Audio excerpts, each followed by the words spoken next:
This is Rap the News.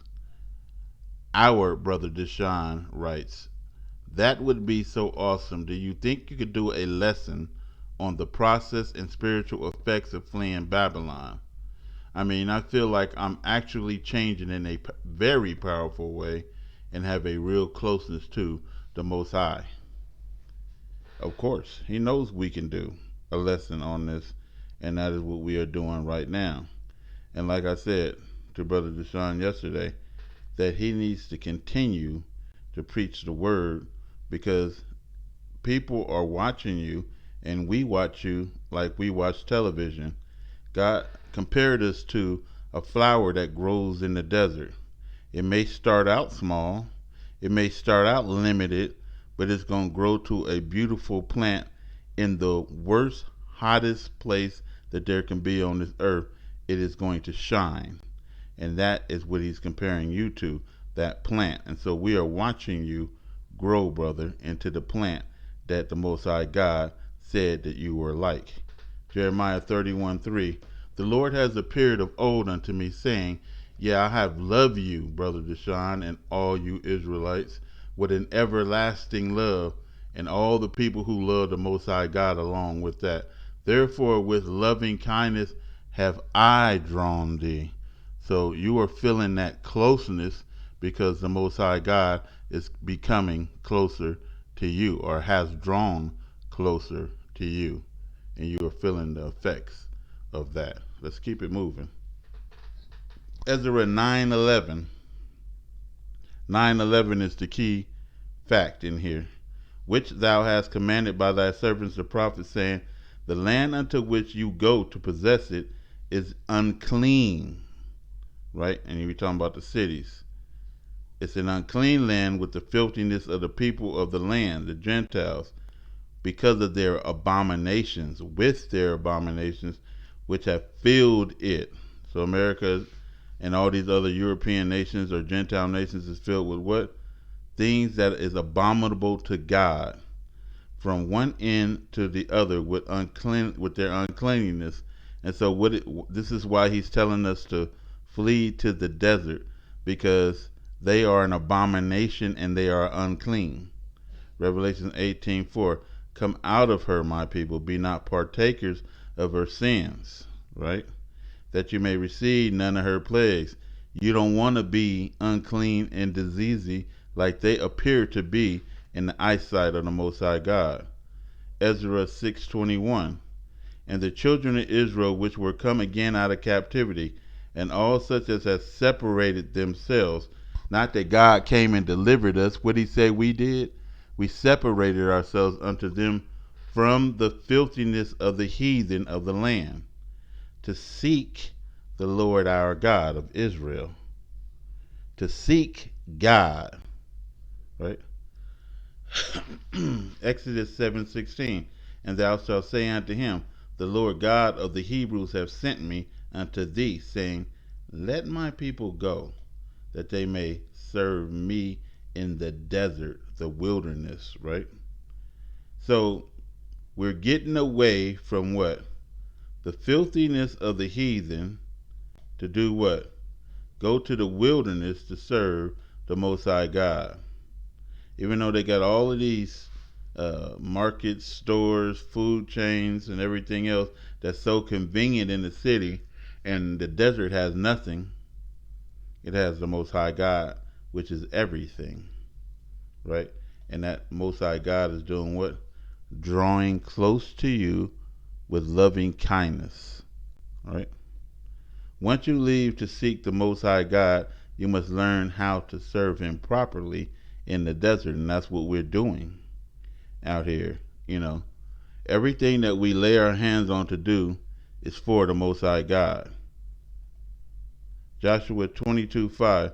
But take diligent heed to do the commandments and the law, which Moses the servant of the Lord charged you, to love the Lord your God, and to walk in all his ways, and to keep his commandments, and to cleave unto him, and to serve him with all your heart and with all your soul. And so all this time we spend in the desert, we are learning how to serve the Most High God with all our heart and all our soul, with everything that we got.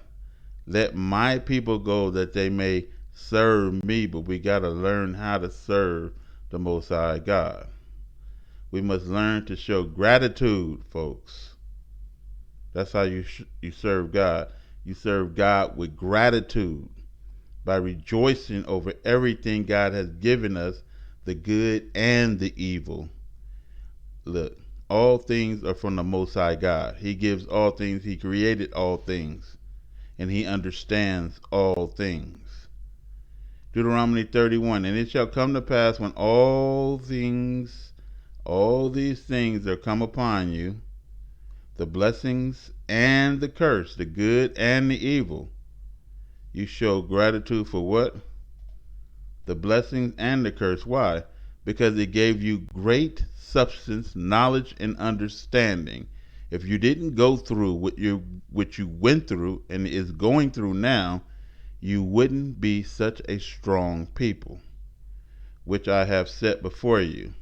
Again, he set the blessings and the curse before us, and thou shalt call them to mind, not just the good, but the evil as well, among all the Gentiles, whither thy Lord thy God has driven you. Not that you wanted to go, you had to be driven. And shalt return unto the Lord thy God, and shalt obey his voice according to all that I command you today. You and your children has to, with all your heart and with all your soul, as written up here as well. That then the Lord thy God will turn thy captivity, because you went to the place where he commanded that you go, so you can get away from the filthiness of the heathen, so that you can serve the Most High God, you and your children, your whole family, with all your heart and with all your soul and with all your might, and have compassion on you. He gonna do what? Show you some more of that loving kindness, huh? And will return and gather thee from all the nations whither the Lord thy God hath scattered thee. If you didn't flee Babylon, he said, go out to the desert and make a highway of holiness for him. That is where he's returning to. Every place where you made where you just worship and serve him alone, right? 1 Peter 1:7, the trial of your faith being much more precious than gold that perish.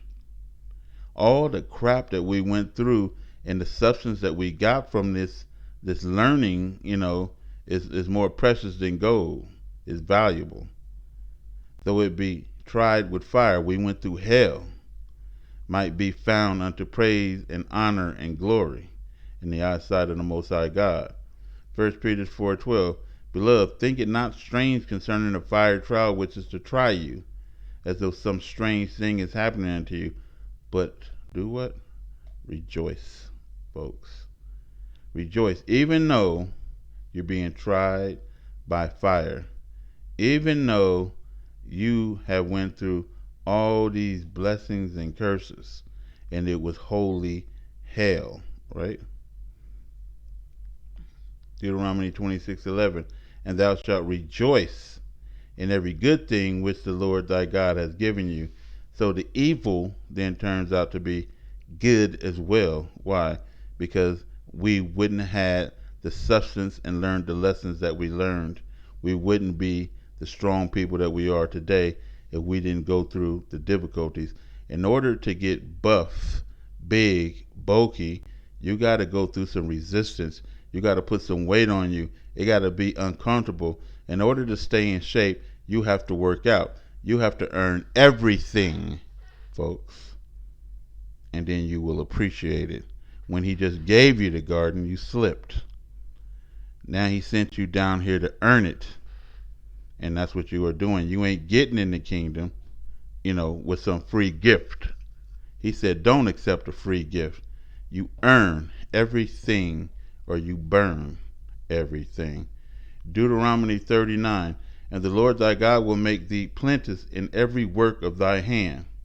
Everything you touch is going to turn to gold, or good.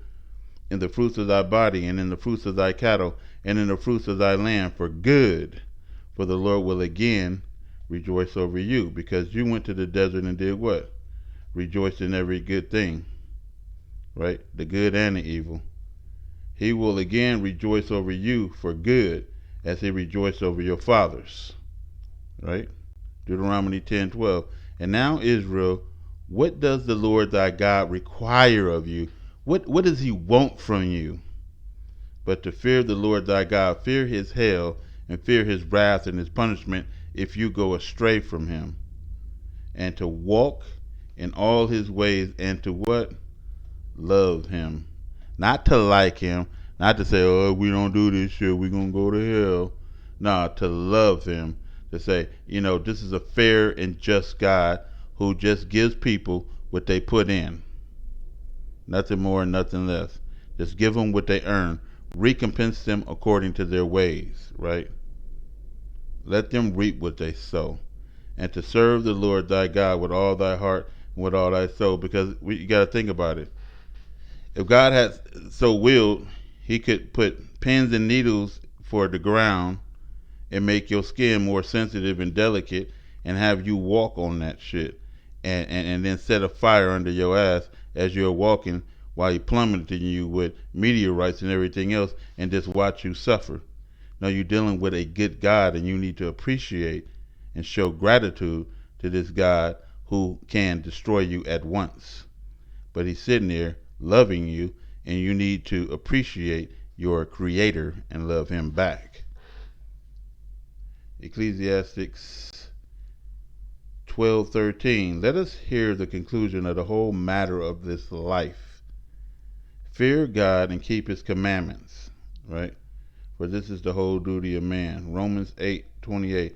And we know that all things work together for good to them that love God. The evil and the good all work together to them who are called according to his purpose. And so again, God has drawn us in with, I have loved you with an everlasting love. And so he gave us an everlasting love, an everlasting covenant, an everlasting priesthood, and everlasting salvation. You can't have a greater God. This is Rap the News.